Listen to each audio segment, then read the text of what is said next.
Olá, vamos direto ao ponto hoje, né? Existe um receio que não é de hoje, de que pesquisar inteligência, principalmente a parte genética, sabe? Meio que abre a porta para políticas sociais complicadas, até discriminatórias. Sim, é uma tensão conhecida. A gente viu isso, por exemplo, com o Walter Lippmann, lá atrás, com medo de criar um motor de crueldade, ou nas críticas fortes ao livro The Bell Curve, aquela ligação entre QI e sociedade. Exato. A pergunta é: essa ligação é inevitável? Ciência da inteligência leva necessariamente a política ruim? Olha, é uma questão bem delicada. Porque, assim, a inteligência, o que a gente chama tecnicamente de fator G, a habilidade cognitiva geral, ela de fato tem correlação com coisas importantes, né? Saúde, quanto tempo a pessoa vive, desempenho no trabalho. Certo, resultados individuais. Isso. E também com indicadores da sociedade como um todo, tipo prosperidade econômica, até taxas de criminalidade. Então, é natural que essa pesquisa chame muito a atenção e, claro, gere bastante polêmica. Entendi. E aí, por causa dessa correlação, tem gente que acha que a pesquisa meio que justifica a desigualdade que a gente vê, né?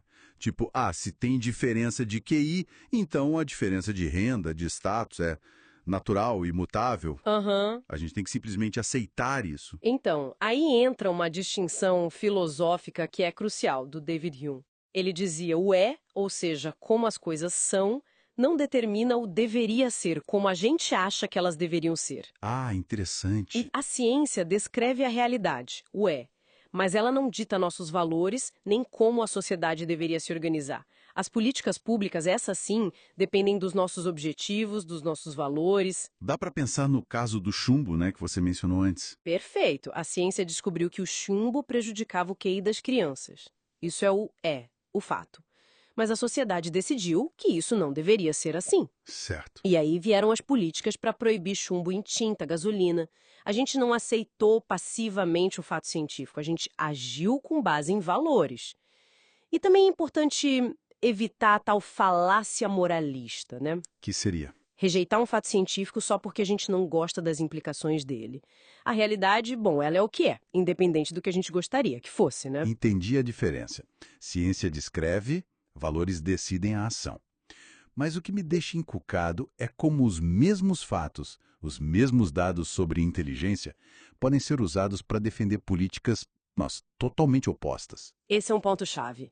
Pega a questão da imigração, por exemplo. Alguém pode usar dados sobre diferenças médias de QI para defender restrições. Com que argumento? Sei lá, dizendo que pode sobrecarregar serviços sociais ou gerar fuga de cérebros do país de origem. Argumentos desse tipo. Mas outra pessoa, com os mesmos dados na mão, Exato. poderia argumentar justamente o contrário, a favor de mais abertura. Poderia dizer, por exemplo, que imigrante muitas vezes tem QI acima da média do seu país de origem, ou que as diferenças globais de QI estão diminuindo. Caramba! Os mesmos fatos, conclusões políticas que vão para lados totalmente diferentes. Precisamente. E isso leva a gente a questionar aquela ideia muito simplista, né, de que explicação ambiental para a diferença humana é sempre boa e a genética é sempre ruim. A história é um pouco mais complicada. A gente teve atrocidades baseadas em ideologias que supervalorizavam a hereditariedade, como o nazismo, claro, mas a gente também teve horrores cometidos por regimes que levaram o ambientalismo ao extremo, culpando só o meio. Onde, por exemplo? Na União Soviética, na China comunista, no Camboja do Khmer Vermelho. Nesses casos, eles tentaram reeducar ou eliminar grupos inteiros baseados na ideia de que o ambiente era tudo e que certas pessoas eram irrecuperáveis por causa do seu passado ou classe social. Então não é a explicação em si genética, o ambiente, que é o problema central. Parece que não. O ponto crítico, historicamente, parece ser quando se está disposto a sacrificar os direitos do indivíduo em nome de alguma ideologia ou objetivo coletivo, seja ele baseado em genética ou ambiente. Faz sentido. E olha, saber sobre influências genéticas não precisa levar a gente pro fatalismo, sabe? Tipo, é genético, não tenho o que fazer. Pelo contrário, Como assim? pode levar a decisões mais conscientes. O geneticista Robert Plomon, por exemplo, conta que usa a informação sobre o risco genético dele para a obesidade como um empurrão para se cuidar mais. Interessante. E talvez até de forma surpreendente, pode gerar mais compaixão. Entender que as dificuldades de alguém com QI mais baixo não são só falta de esforço. Pode, na verdade, fortalecer o apoio para redes de segurança social. para ajudar quem precisa mais. Nossa, isso é um ângulo diferente.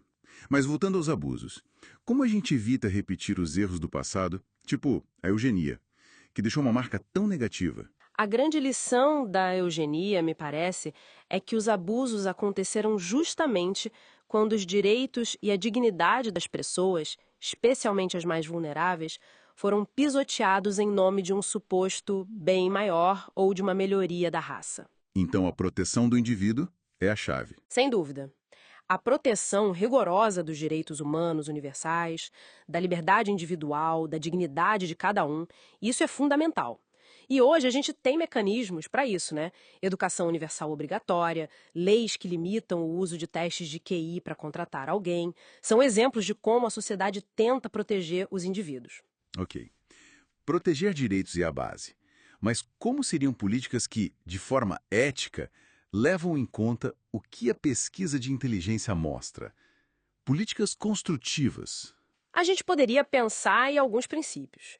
Talvez chamar de políticas conscientes do fator G. Primeiro, pé no chão com as promessas. Como assim?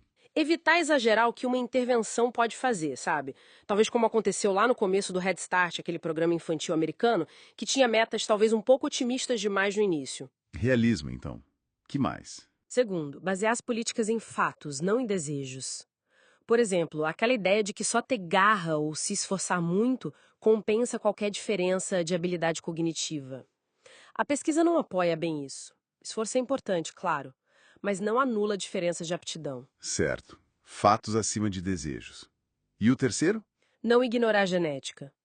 Reconhecer que ela influencia sim e que isso significa que algumas diferenças individuais talvez sejam muito difíceis ou até impossíveis de eliminar completamente. E tudo bem. E na prática? Um exemplo de política assim. Poderíamos pensar na educação depois do ensino médio. Em vez de um caminho único para todo mundo, focar em combinar melhor o estudante com um tipo de formação que seja desafiadora, mas também realista para ele, sabe? Tipo, Valorizar tanto a formação técnica profissionalizante quanto a universitária. Reconhecer que existem múltiplos caminhos bons para uma vida produtiva, para uma vida satisfatória, não só a faculdade. parece uma abordagem mais humana, talvez? Mais adaptada a cada um? Eu acho que sim. E uma vantagem grande seria dar mais atenção e suporte para quem tem um QI um pouco abaixo da média, ali na faixa de 75 a 90, por exemplo. Que é um grupo grande, né? É um grupo significativo e que muitas vezes sofre em sistemas que não foram pensados para eles, tanto na escola quanto no trabalho. Ignorar as dificuldades específicas deles acaba sendo prejudicial. Então, para a gente ir fechando, a pesquisa sobre inteligência, por si só, não condena a gente a ter políticas ruins. Os fatos são ferramentas, e o uso depende dos nossos valores, dos nossos objetivos como sociedade. Exatamente isso. Os fatos descrevem, mas são os nossos valores que guiam o que a gente faz com eles. E isso deixa a gente com uma pergunta importante para pensar, né? Qual seria? Considerando que essas diferenças cognitivas existem, como é que a gente pode criar sistemas na educação, no trabalho, na sociedade em geral, que sejam não só eficientes, mas que sejam de verdade humanos, inclusivos, que ofereçam oportunidade de apoio para todo mundo, especialmente para quem enfrenta mais barreiras nas estruturas que a gente mesmo criou?